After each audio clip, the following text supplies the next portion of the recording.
Nous accueillons à présent Madame Emery, qui représente le Parti Socialiste pour la commune d'Anderlecht. Bonjour. Bonjour. Alors, vous êtes entre autres conseillère communale et responsable de l'information au sein de la section PS d'Anderlecht. Vous êtes présidente du Centre culturel d'Anderlecht Escale du Nord, députée fédérale. Enfin, vous êtes présidente de l'ASBL Les Amis de la morale laïque d'Anderlecht. Vous vous présentez troisième pour le Parti Socialiste à Anderlecht. Alors, je vous rappelle le principe de l'émission. Vous avez 1 minute 30 pour répondre à notre première question. Ensuite, en fonction de votre réponse, nous vous poserons différentes sous-questions. Si vous êtes prête, nous pouvons commencer. Je suis prête. Alors, Madame Emery, si le PS remporte les élections à Anderlecht, quels sont les 3 projets ou initiatives en matière de culture pour les jeunes que vous comptez mettre en œuvre? Alors, avant de vous dire quel projet on souhaiterait donc mettre en place, je voudrais faire un préambule. Je pense que vous donner un catalogue de propositions, de souhaits, pour moi ne serait pas une manière de répondre correctement à cette question.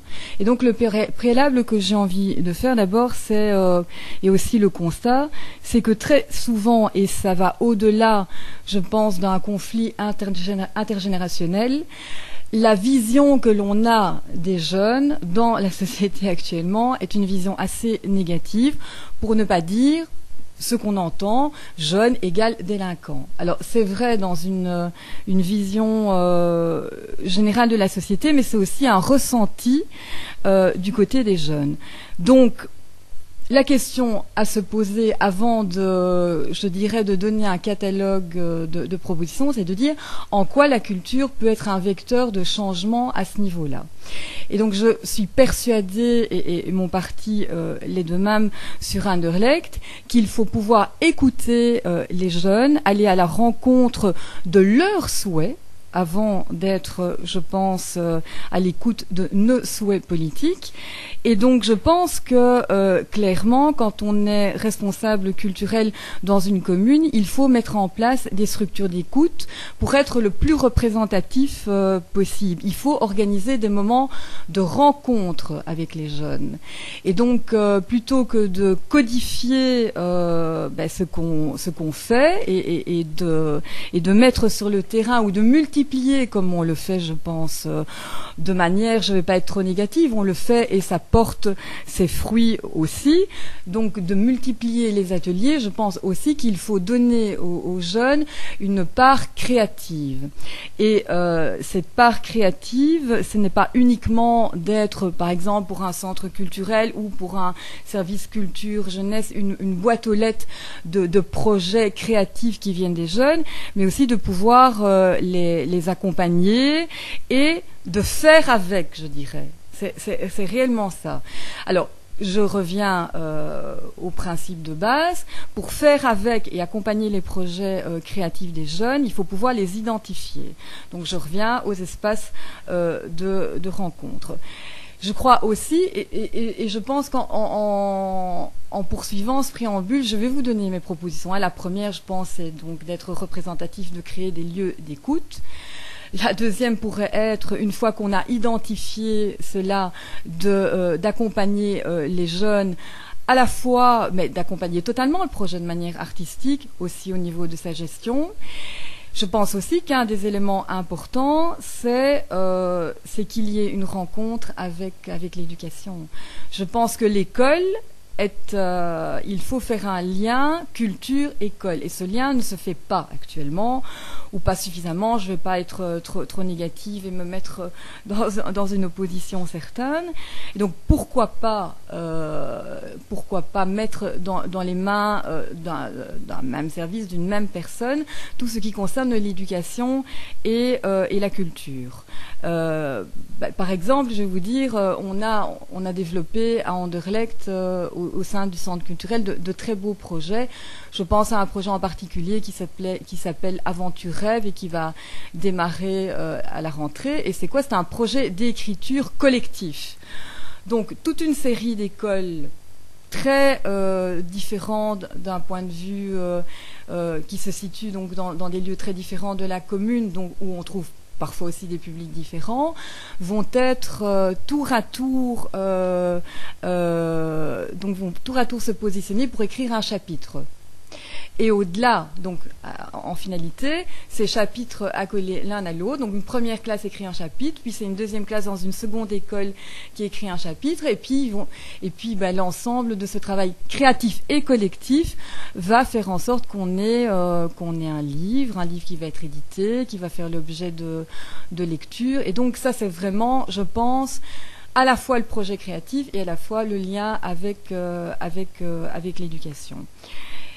Maintenant, dans mon préambule et toutes les propositions qui en découlent, on n'a pas entendu le mot consommation. Donc, mais je ne pense pas qu'il faut l'évacuer totalement. Je crois que les priorités doivent être celles de l'écoute et de la mise en scène des projets des jeunes eux-mêmes, mais je crois aussi qu'il faut pouvoir leur proposer une programmation, et peut-être pas notre programmation. Et donc, c'est plutôt ce que les jeunes ont envie de faire et d'entendre et de voir aujourd'hui. Je crois que la culture, ça se fait peut-être par étapes, et que en accrochant les jeunes sur quelque chose qu'ils ont envie, on les amènera à entendre, à voir des choses plus classiques ou pas. Mais moi, j'ai pas de problème avec ça. Je pense que la culture, elle est multiple, elle est diverse, et elle a plusieurs angles. Et moi, je considère qu'un jeune qui aime pas forcément la variété française ou forcément la littérature classique est un jeune qui ne comprend rien à la culture. Donc, je pense que à la fois les supports, les nouvelles pratiques culturelles, c'est quelque chose qu'il faut pouvoir entendre. À la rentrée, nous, au centre culturel, on va et pour moi, ça va être une découverte parce que je ne suis pas portée initialement vers ce genre de pratiques culturelles. On va programmer un spectacle de sound painting. Voilà, j'espère que je le prononce correctement parce que c'est quelque chose que je connais encore mal. Je crois que c'est une pratique culturelle nouvelle qui va pouvoir peut-être amener un public qui n'est pas habituel, et peut-être aussi pour le public habituel comme moi, faire des découvertes. Donc ça, c'était un peu... voilà, je crois que là-dedans, je crois qu'il y a même 3 ou 4 de propositions, non si Voilà, oui, il y en a plus ou moins ce nombre-là. Alors, comment, ici, en termes de communication, de promotion, allez-vous faire en sorte que les jeunes viennent et participent? Donc, j'ai bien compris votre préambule qui disait justement que vous allez jouer sur la participation des jeunes. Oui. Et je pense également, je me permets de donner mon avis, que c'est la bonne manière avec des jeunes. Mm-hmm. Mais comment allez-vous faire en sorte, en termes de promotion, quels moyens allez-vous utiliser pour que ces jeunes soient au courant et qu'ils puissent venir, par exemple, donner leur avis dans les lieux d'écoute que vous voulez instaurer, ou donner leur avis à travers l'école, mais il n'y a pas que l'école. Comment allez-vous faire en sorte que ces jeunes viennent et participent à ces événements que vous allez créer? Bon, avec l'école, évidemment, on a une structure, et c'est une structure publique, donc on a un interlocuteur. Avec le terrain, je pense que rien à faire, il faut remonter ses manches. Les acteurs culturels, on va dire institutionnels, doivent remonter leurs manches et aller à la rencontre des jeunes. Et je crois aussi pouvoir s'appuyer sur le secteur associatif. Ça, je crois que c'est le secteur qui colle le plus au terrain. Et donc, pour prendre un exemple concret, on fait une fois par mois, le mercredi, au Centre culturel Escale du Nord, on donne un spectacle pour les jeunes, pour les familles.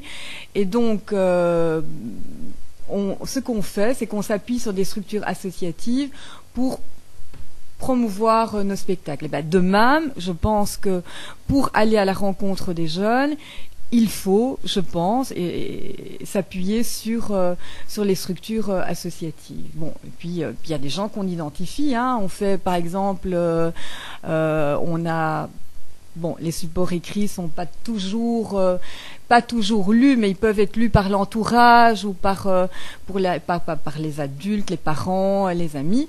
Et donc, par exemple, il y a quelque temps, on a fait une scène ado, une scène musicale ado dans le cadre des fêtes de la musique. On a d'ailleurs reproduit à différentes reprises. C'est clair, on n'a pas eu trop de difficultés pour trouver les groupes de jeunes qui répétaient dans leur cave. Donc il y a quand même, il y a le secteur associatif, mais je pense qu'il y a le bouche à oreille aussi qui dit voilà, le centre culturel trace des pistes pour un encadrement créatif. Et je pense que le bouche à oreille fait que les gens arrivent. Et c'est aussi une question de confiance, on va dire de réputation. À partir du moment où un organe institutionnel se positionne comme tel, je pense que très très vite, il peut être reconnu et donc avoir la confiance des jeunes et voilà. Et entre eux, ils se parlent aussi, les jeunes. Enfin, évidemment. Pas assez, mais voilà, il y a des cloisonnements. Mais... Alors, pensez-vous que dans le contexte de crise économique que nous traversons, voilà, c'est la même crise pour tout le monde, on sait bien que souvent c'est le budget de la culture qui se fait raboter en premier. Comment allez-vous faire en sorte que ces projets se réalisent et autrement dit, comment allez-vous financer ces projets? Donc là, vous avez raison. Je pense que les sources nouvelles de financement, elles ne viendront pas de la communauté française.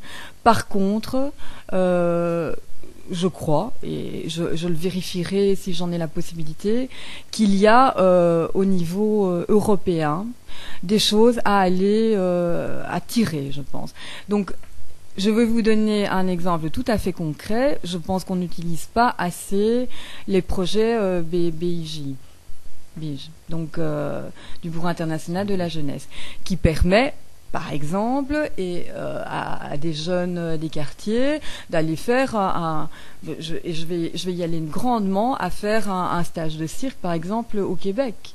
Hein, donc à l'école de cirque, donc là, maintenant, évidemment, pour s'insérer dans ces structures européennes, il faut des gens qui, dans les institutions, fassent les ponts.